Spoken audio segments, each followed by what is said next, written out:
Welcome back. You're still watching The Globe. Hundreds of Congolese are fleeing to neighboring Uganda as fighting intensifies between members of the M23 rebel group and government troops in North Kivu province. Ongoing clashes have resulted in forced displacements of more than 20,000 Congolese who are currently seeking refuge in Uganda. Heavy fighting erupted overnight in the Eastern Democratic Republic of Congo when fighters from the M23 rebel group attacked army positions near the border with Uganda and Rwanda, a local official and a witness said on Monday. Muhindu Luanzo, assistant to the military administrator of the eastern town Rutshuru, confirmed the attack and said troops had been deployed to respond and chase the enemy. The clashes began near Chanzu and Runyoni, approximately 30 miles northeast of the provincial capital Goma. At around 1 a.m. local time, a witness in Runyoni said those two villages were the last bastions of the M23 before its fighters were chased out by Congolese and United Nations forces into Uganda and Rwanda in 2013. There have since been regional efforts to have the group demobilise, but M23's leaders have complained about the slow pace in implementing a peace accord. UN investigators have previously accused Rwanda and Uganda of supporting the M23. Both countries, which intervened militarily in Congo during two regional wars 2 decades ago, deny supporting the group. For more on this story, we're now joined via Zoom from Lubumbashi in the DRC by the editor of the Kinshasa Times, Aime Zonveni. Thanks so much indeed, mon frère, for joining us. Welcome to the program. Thank you very much for having me, Peter. So it has been a while. Thank you. Yes, for sure, il y a longtemps. Sadly, we're always talking about the same region in the country. Perhaps let's just start with helping our viewers understand M23. Who are these rebels? Basically, you could trace the history of M23 all the way to 1997, but I'm going to be very quick.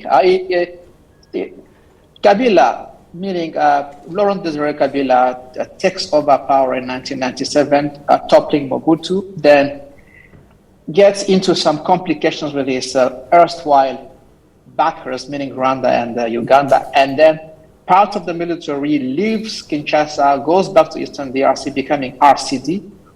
RCD then becomes another offspring of RCD, which is called CNDP, mostly composed of Rwandan dissatisfied military, which will move on to become M23. That's in short. But basically, there's an armed group which was enjoying the military backing of Rwanda. And at some point of Uganda, even though this has always been disputed by both of these countries. So what is their raison d'être? Why do they exist? What are they trying to do now? Well, what they are claiming, which will be maybe the reason that they are advancing, is that the political process, which was initiated basically about 9 years ago, this was a very regional agreement aimed at addressing some of the demands. That process has been slack, has not delivered a lot of results, and to them, they think they are in the right position to use arms in order to demand that agreement be effectively implemented. But many people believe that this is only one of, is not actually the right reason why they are doing that. Many see in their resurgence, if I may call it that way, the dissatisfaction of Rwanda, because they have always been backed by Rwanda, and many see in that the dissatisfaction that Rwanda sees in the fact that the DRC now is having a rapprochement with Uganda, and they think that M23 will again serve as a Trojan horse to wreak havoc and therefore create further instability in a region which has been unstable for the past 30 years, mostly. How big and organized are they that it seems that the security forces of the DRC have struggled to manage their rebel activity? In fact, as I have said, M23 is only the visible part of what you could say the iceberg, because they have been out there in Eastern DRC for the past 9 years. They were disbanded in 2013 by the United Nations peacekeeping mission backing the DRC military.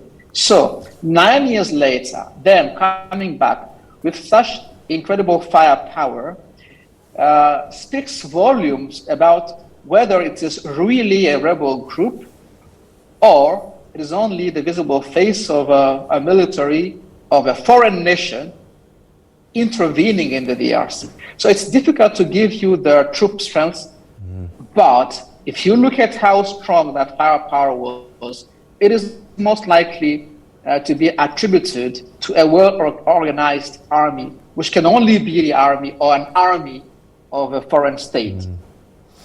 What has triggered this latest round of clashes, or is this just a pattern that repeats itself over time, where there are attacks, then there's a lull, then there are more attacks?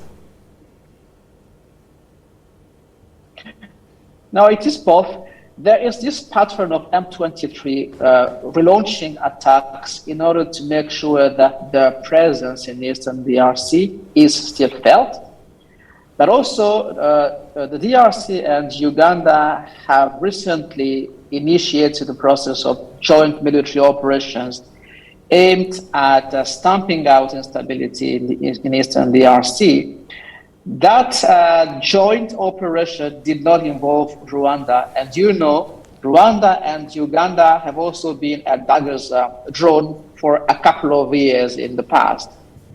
In my analysis, I think Rwanda, it does not sit well with Rwanda to see the DRC joining hands with Uganda in order to stamp out instability in the Eastern DRC. That could be one of the possible reasons why we are seeing M23 again very active, most likely with the support of the Rwandan Defense Force. And we're seeing people now fleeing into Uganda. Uganda welcomes these refugees, I'm guessing. Yeah, understandably, Rwanda seems to be more welcoming to those refugees. That's one reason, but also those two villages that were attacked by the M23, in terms of geography, are closer to Uganda than they are to Rwanda. So understandably, people would want to go to Uganda. On the other hand, knowing that M23 in the past has been backed militarily by Rwanda, people would be less inclined to seek refuge in Rwanda. So both of these reasons would explain why the displaced populations find it more I would say natural to seek refuge in Uganda. Whilst we're speaking about M23, they've been identified as being responsible for these attacks. There are other groups in the area, are there not? And I'm just wondering what their situation is with the activity that M23 is undergoing. The other more active negative force there, if I may say, is, or I would say was, the Allied Democratic Forces. And now that group hails from Uganda. And the recent joint military operations involving Uganda and the DRC seem to have tackled, if I may say, a little bit the violence that was being caused by the ADF, as they are known in acronym. Now, in addition to the ADF, you have a plethora of other groups, smaller in size and a bit scattered in the region, whose negativity, if I may say, is less than that of the ADF and the M23. So you have in a region where there are so many, more than 500 smaller and tiny operating military groups operating there. So violence is like creating some sort of low intensity war that has been prevailing there for the past practically 3 decades.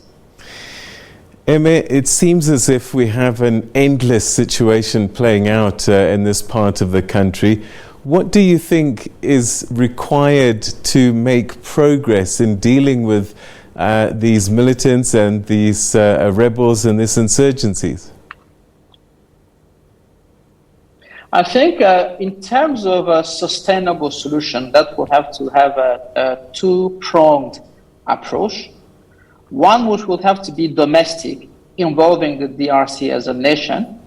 And when I say involving the DRC, what I mean is the DRC making it a point to have properly trained, properly equipped, and properly deployed military, especially in the eastern parts of the country where the violence has been persistent.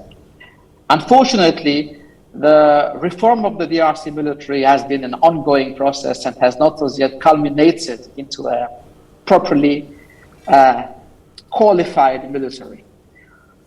At the regional level, which will be the second option, or the second level, the nations of the region, with the support of the United Nations, should arrive at a mutually beneficial arrangement such that all the nations involved see peace as beneficial to all involved instead of seeing war as a way for some nations to plunder the resources of another.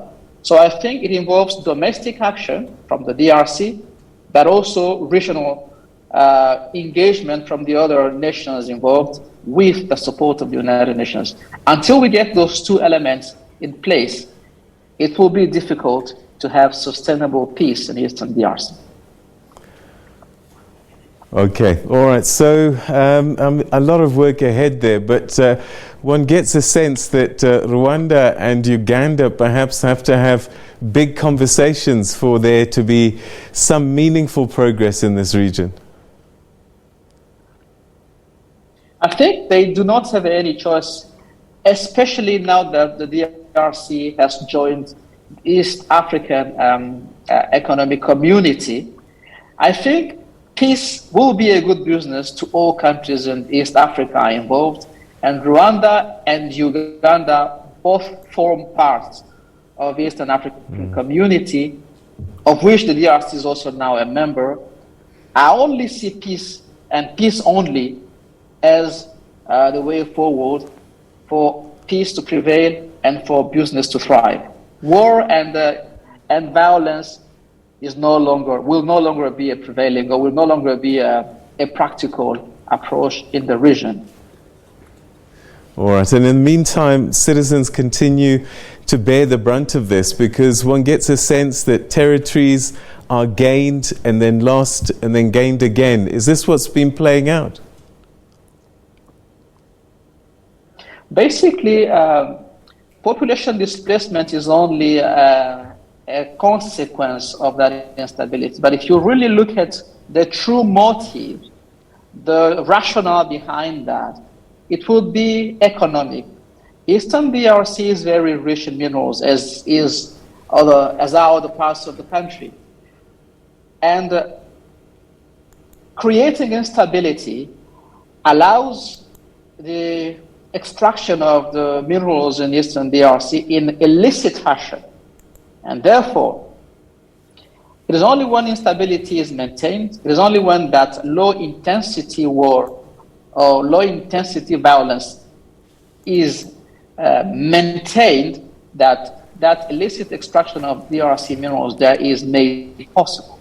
So the economic motive creates instability, and that instability, unfortunately, adversely impacts the population. And this has been the case for the past, practically, as I have said, 30 years. Mon frère, we've run out of time. Thank you so much indeed for joining us. Your insights are greatly appreciated. Until the next time, thanks so much indeed for joining us tonight. Thank you for having me.